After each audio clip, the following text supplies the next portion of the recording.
Welcome to Your Math Explained, where we make math simple and clear. My name's Angela. Last time, we learned the core identities and used them for evaluations and some easy simplifications. Today, we'll push further into intermediate level problems, including algebraic simplifications, solving trig expressions, and one uncommon problem that requires some creativity. So let's dive right in. For our first problem, we're asked to evaluate cosine of 7 pi over 12. So since 7 pi over 12 is not a special angle, we know that we have to use our sum and difference identity. The problem is, how do we break up 7 pi over 12 into special angles?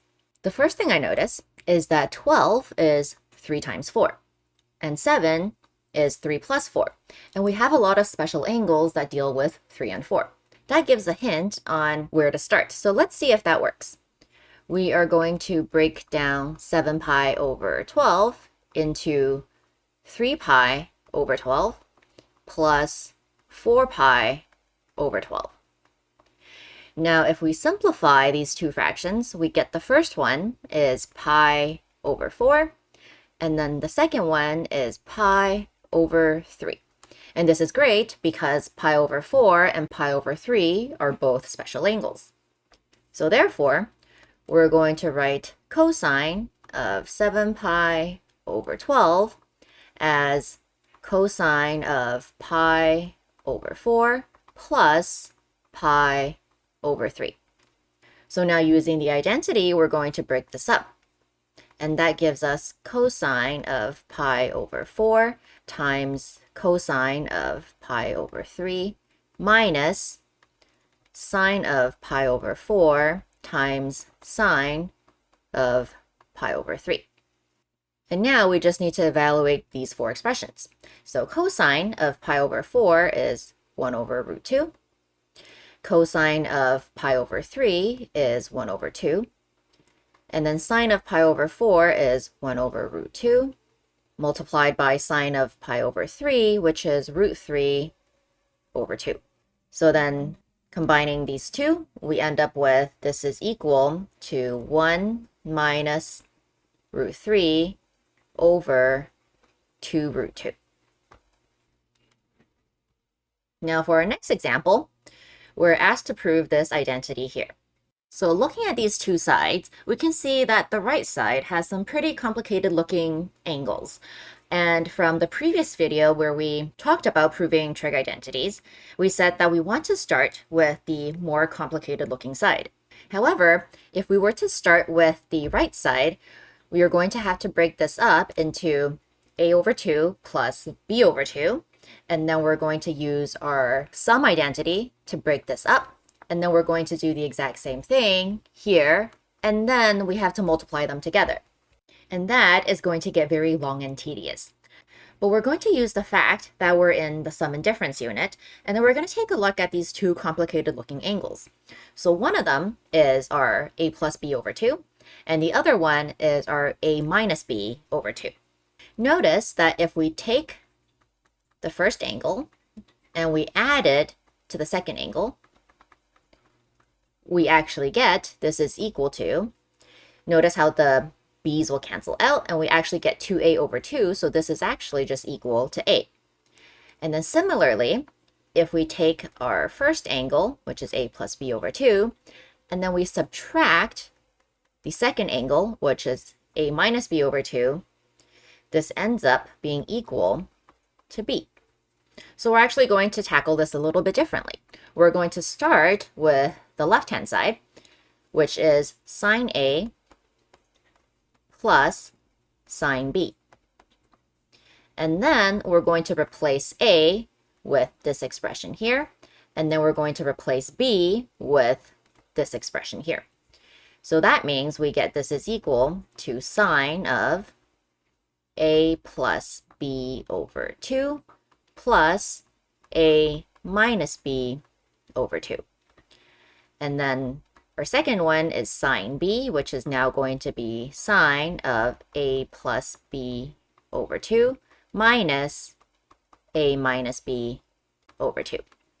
And now we're going to use our sum and difference identity on both of these expressions.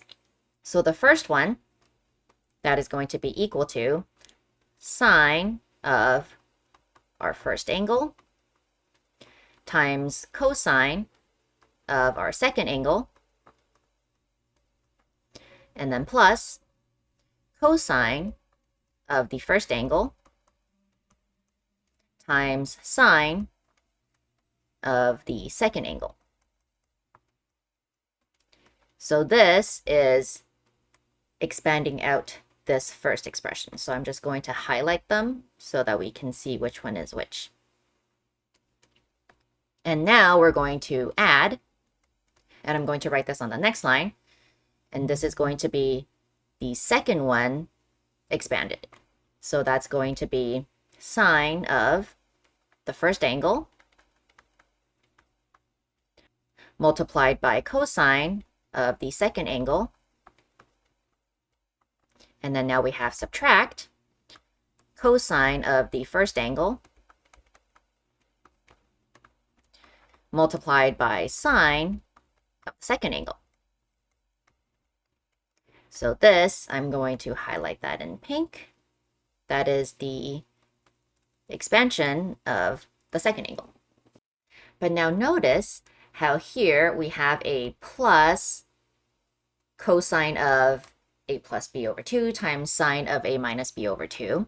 And then underneath we have a minus the exact same thing. So let me go ahead and box that. And you can see how these two terms are identical, but one is positive and the other is negative.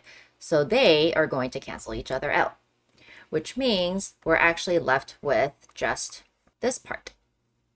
And then as for this part, they are actually identical as well, which means this is now equal to 2 times sine of a plus b over 2 times cosine of a minus b over 2. And this is exactly what we have on the right-hand side. So thus, we have now proven this identity. Now for our last example in this video, we want to prove this identity over here. So we're going to tackle this one like we normally do. We're going to start with the more complicated looking side. So that's going to be the left side. So we start with sine of 3 pi over 2 minus x. And we're going to use our sum and difference identity to split this one up. So we end up with this is equal to sine of our first angle, which is 3 pi over 2, multiplied by cosine of the second angle, which is x, minus cosine of the first angle, so 3 pi over 2, multiplied by sine of the second angle, which is x.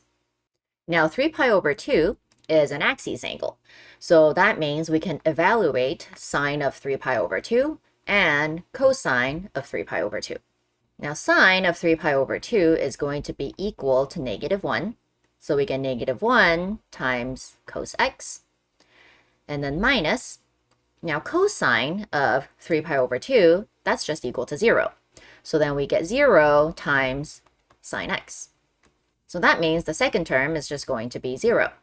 So therefore, this simplifies to just negative cos x. And now we can stop right here because that's exactly what we have on the right-hand side. So thus, we have proven this identity. And now let's do a quick recap of everything that we covered in this video. Today's intermediate problems showed us just how flexible these identities are. You saw how to evaluate less common angles by breaking it up into special angles. We also derived a new identity using the sum and difference formula. And finally, we proved another identity using the sum and difference identities. These kinds of problems help build the intuition and algebraic fluency needed for more advanced trigonometry and calculus. And now it is your turn to give this a try. Can you find the exact value of cosine of 13 pi over 12?